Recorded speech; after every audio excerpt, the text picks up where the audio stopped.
पुरैबुना नव दिन बरत चलैबुना तबले गोदी में तू बबुआ खेलैबुना।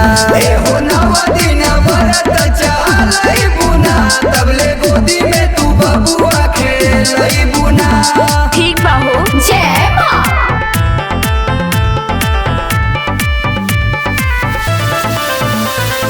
बबुआ खेलैबुना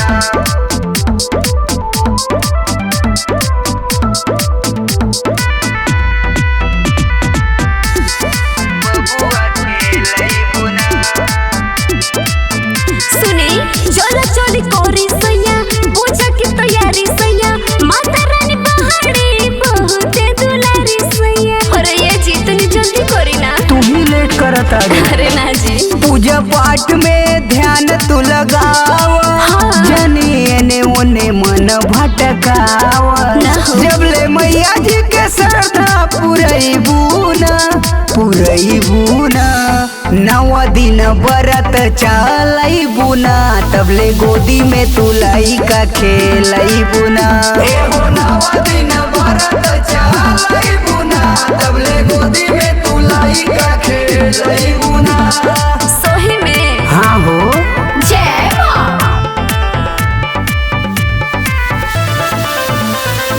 बबुआ खेलैबुना